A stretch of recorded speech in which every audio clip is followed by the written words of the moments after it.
চলন্ত ট্রেনটা ছুটে চলেছে দুরন্ত গতিতে। এক লোক দাঁড়িয়ে ছিল দরজার কাছে, চোখে মুখে অস্থিরতা। যেন কিছু একটা জরুরি কাজ অথবা হৃদয়ের গভীরে কোনো ব্যাকুল আকুতি তাকে নেমে যেতে বাধ্য করছে। ভাই, নামতে দাও, নামতে দাও। আমার নামতে হবে, বারবার বলছিল সে। কিন্তু পাশেই বসে থাকা এক ব্যক্তি তার হাত টেনে ধরল। না, এখন নামা ঠিক হবে না, বিপদ হতে পারে, বলল সে। লোকটি আকুতি জানাচ্ছিল, অনুনয় করছিল। তার চোখে ছিল ভয় আর তাড়াহুড়ো। কিন্তু সেই অপরিচিত ব্যক্তি নাছোড়বান্দা, জেদ করেই বসলো, তাকে আর ছাড়বে না কিছুতেই। ট্রেন ছুটে চলল, মিনিট কয়েক কেটে গেল। লোকটি চিৎকার করে উঠল, আমার নামতেই হবে, প্লিজ। শেষমেশ যখন ট্রেনটি স্টেশনে এসে পৌঁছালো, তখনই ঘটে গেল মর্মান্তিক দুর্ঘটনা। নামতে গিয়ে ট্রেনের চাকার নিচে পড়ে গেল সেই লোকটি।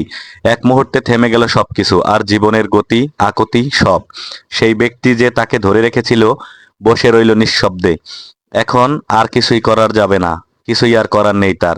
তার চোখে বিষাদের ছায়া। সে কি সত্যিই সাহায্য করতে চেয়েছিল, নাকি তার সিদ্ধান্তই কেড়ে নিল এক নিরীহ প্রাণ? জীবন কখনো কখনো এমন নিষ্ঠুর নাটক রচনা করে, যার দৃশ্যপটে প্রশ্নই থেকে যায়, কে দায়ী, লোকটি, না সেই ব্যক্তি, নাকি নিয়তি নিজেই?